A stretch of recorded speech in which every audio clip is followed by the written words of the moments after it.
Bendición a todo el pueblo amante de la palabra de Dios.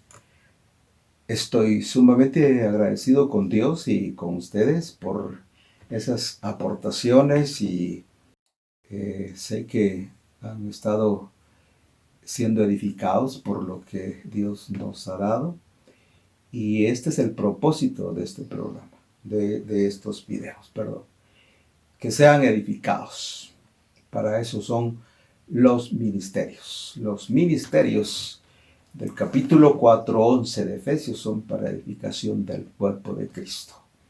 Por eso es que tenemos un reconocimiento total y absoluto a los ministerios apostólicos, proféticos, evangelísticos, pastorales y magisteriales, porque ellos son los que Dios ha levantado, los ministerios Doma, para edificación del cuerpo de Jesús en el mundo.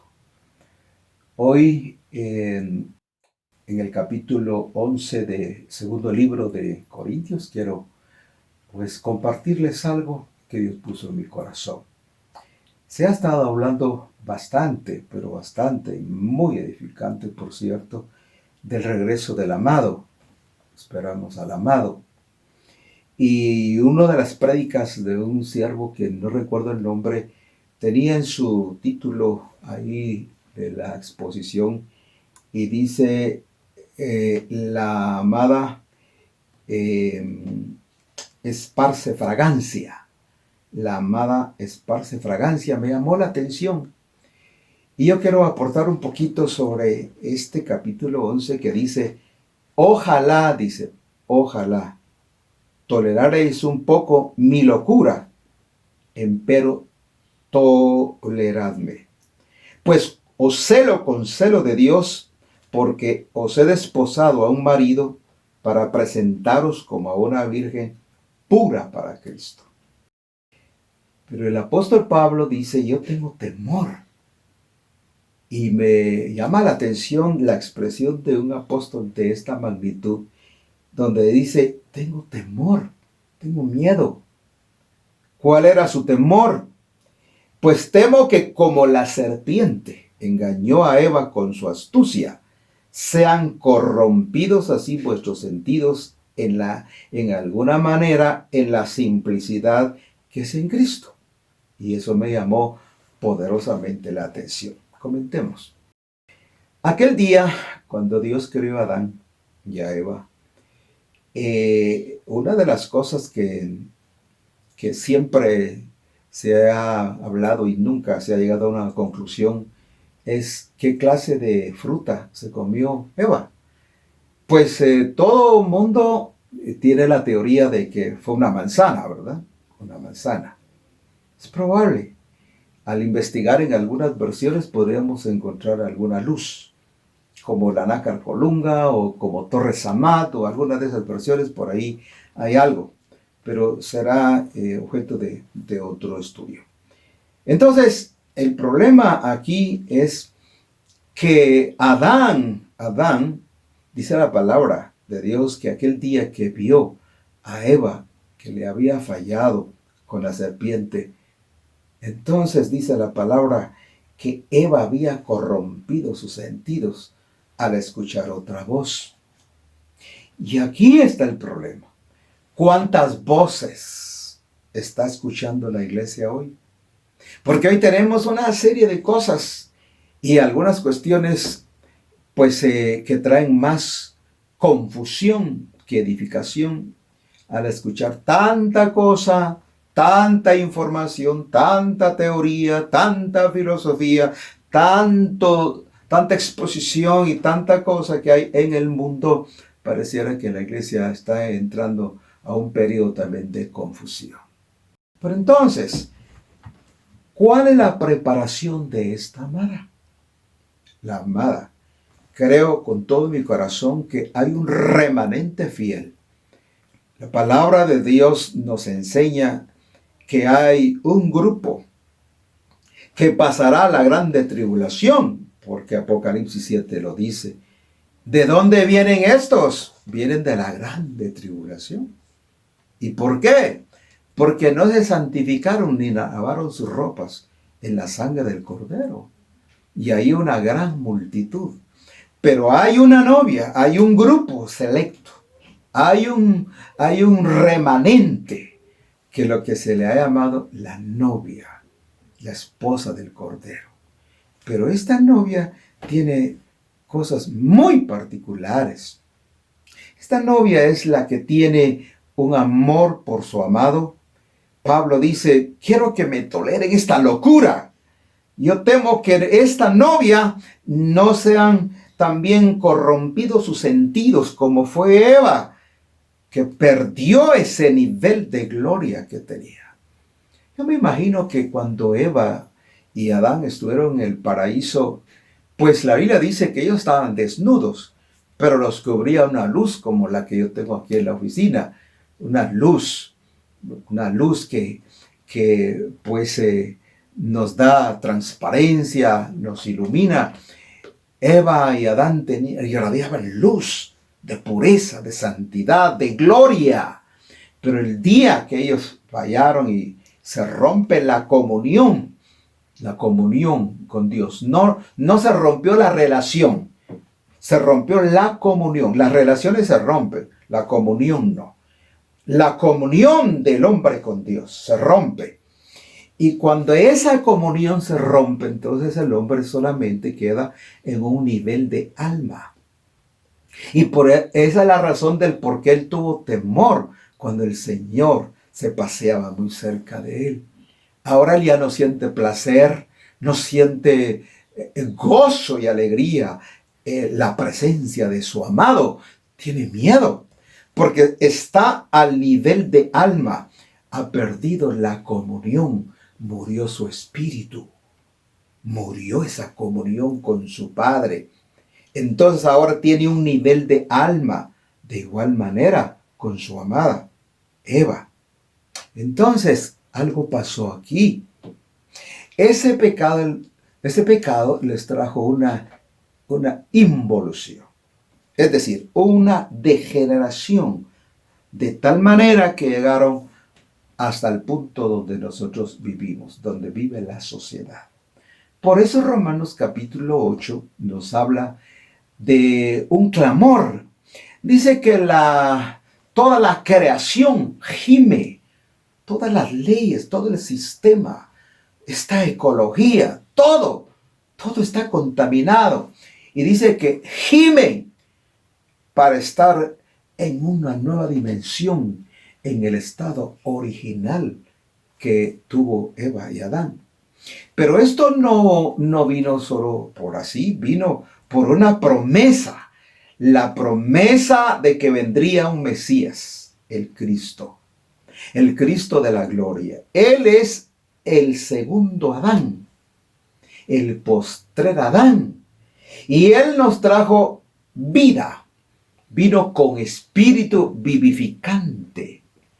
El primer Adán terrenal y el segundo Adán celestial.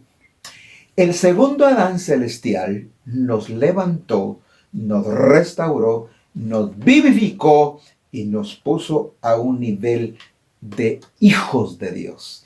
Y esa palabra es muy interesante porque dice la palabra que a lo suyo vino y los suyos no le recibieron. Pero a todos aquellos que le recibieron, les dio la potestad, el derecho de ser hijos de Dios. Esa palabra hijos de Dios en el griego es ginoma, que significa que ya nos dio la identidad, que ya nos engendró en la palabra y ya somos hijos de Dios, pero dice, vamos a llegar a ser. En la palabra de Dios dice en el 1:12 de Juan, mas a todos los que le dio el derecho de ser hechos hijos. Aquí ya afirma el verso que somos hijos, es decir, que ya somos una propiedad de nuestro Padre, ya somos la herencia, pero estamos en el proceso de llegar a ser. Esa es la evolución. Mientras que Adán vino en evolución, en una degeneración donde perdió su rumbo, donde perdió su estado, donde viene la famosa teoría del eslabón perdido, donde el hombre no encuentra en su rumbo, perdió su identidad totalmente. Y busca por acá y por allá y más allá y acullá, pero no encuentra su identidad. Entonces, al llegar el Señor Jesús, Él nos levantó y nos dio la identidad de hijos.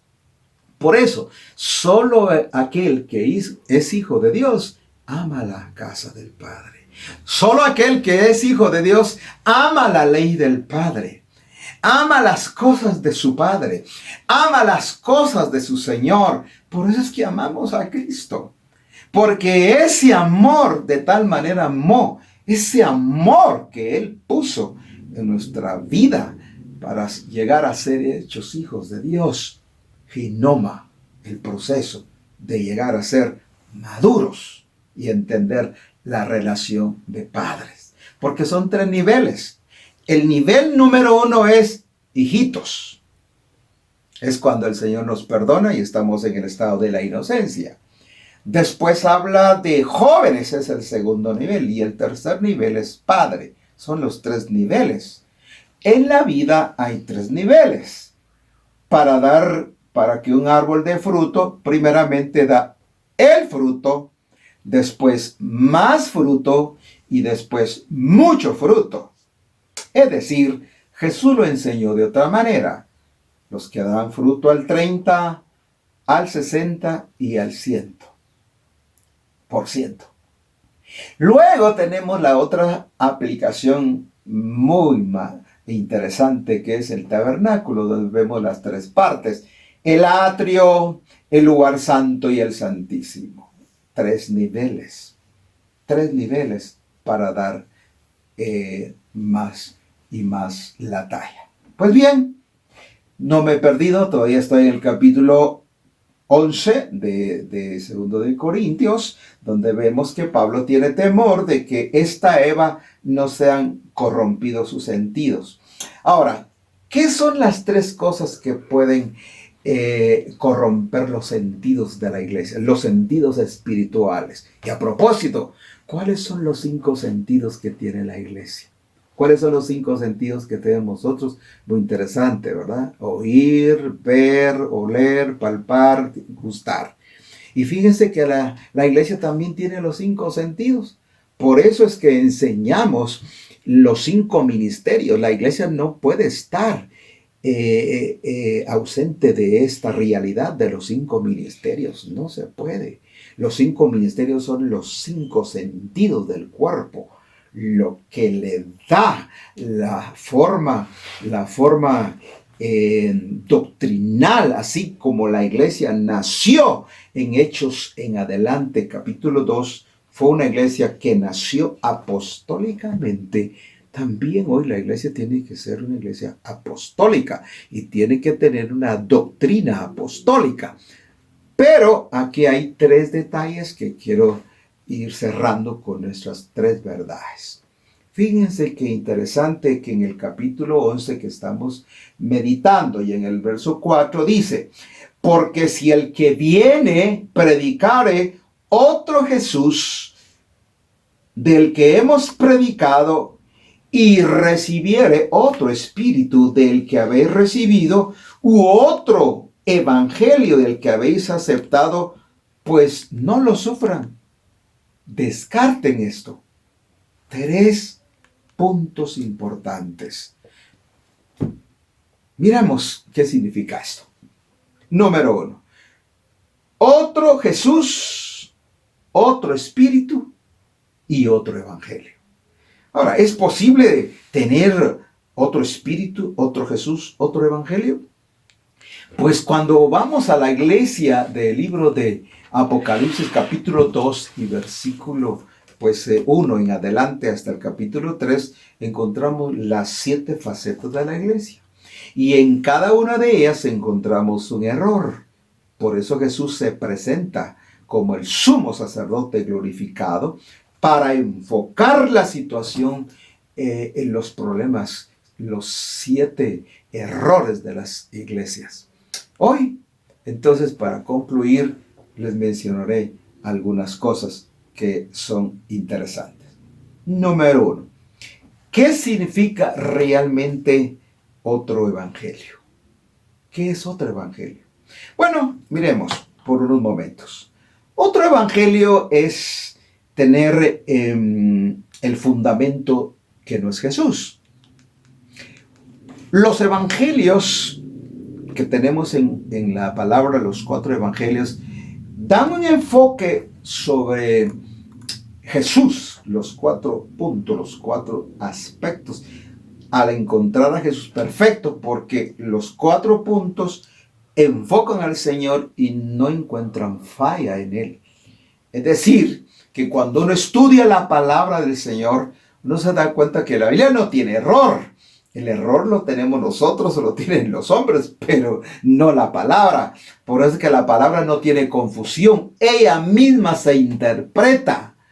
Y como lo dijo el apóstol, fue sumamente interesante decir que la Biblia es un matrimonio. ¿Y por qué un matrimonio? Qué punto más bello. Porque el Antiguo Testamento y el Nuevo se casaron.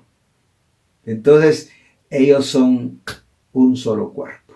Y el uno revela al otro. Simple, ¿verdad?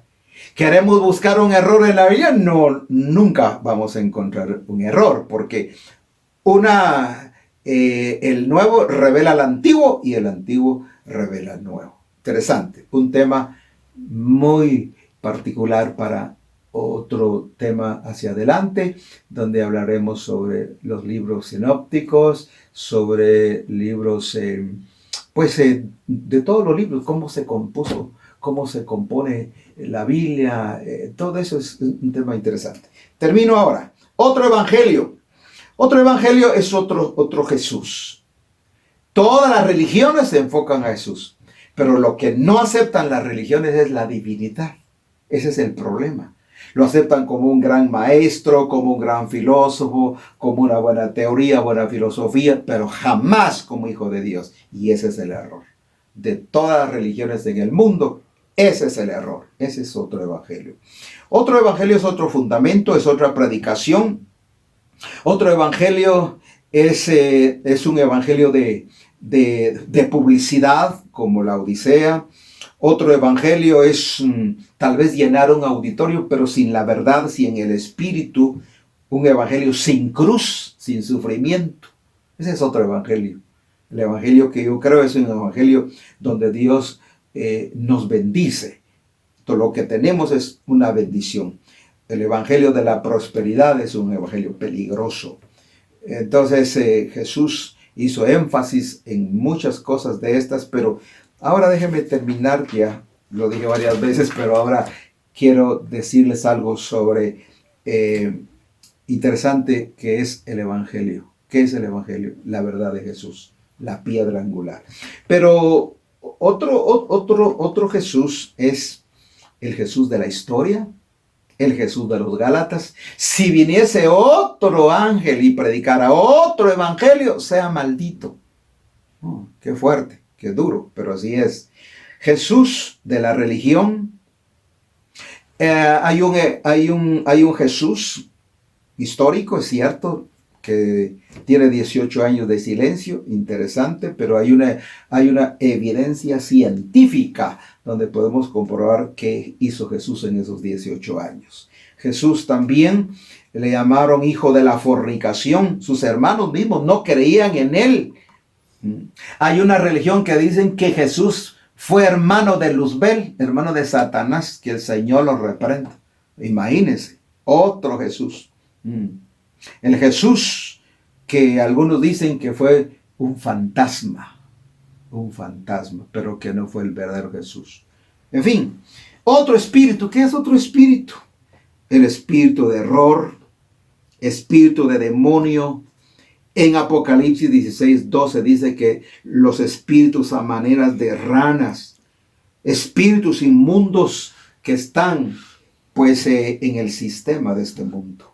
La palabra del Señor dice, 3 cosas hay de las cuales conforman el sistema de este mundo. Número 1, la concupiscencia de la carne, la concupiscencia de los ojos, la soberbia de la vida, que no es del Padre, sino que es del mundo. Es el espíritu del mundo, y todo el que acepta el amor a este mundo está en el sistema de lo que se llamaría Babilonia. Por hoy, que Dios les bendiga. De una manera especial, quiero decirles, agradezco esa atención a la palabra y estamos para servirles, y me gustaría pues siempre sus comentarios, sus aportaciones, para, si es posible, corregir lo que hay que corregir. Para eso estamos. Quisiéramos decirles que estamos aprendiendo todos los días. Qué lindo es aprender. Quiero bendecirles. Quiero proclamar una palabra de bendición para sus hogares. Oremos. Nuestro Dios y Padre, gracias por el privilegio de compartirles esta palabra, y que guardes nuestros sentidos, guardes nuestros espíritus, nuestras almas, nuestros corazones, de no escuchar a otro Jesús, no escuchar a otro evangelio, no escuchar a otro espíritu, sino que tu Espíritu Santo, el Santo Espíritu de Dios, el Padre que dio a su Hijo Jesús, el verdadero Jesús, el Mesías, el ungido, el Cristo de la gloria, y el Evangelio, la revelación del glorioso Evangelio. Espíritu Santo, revélanos, consuélanos y danos siempre una palabra a tiempo y fuera de tiempo. Bendice a tu pueblo. Gracias por todos aquellos que escuchan esta palabra. Nuestra intencionalidad no es más que edificarlos y bendecirlos con la palabra que Dios nos ha regalado por tantos años. Gracias, pueblo, que Dios los bendiga por hoy.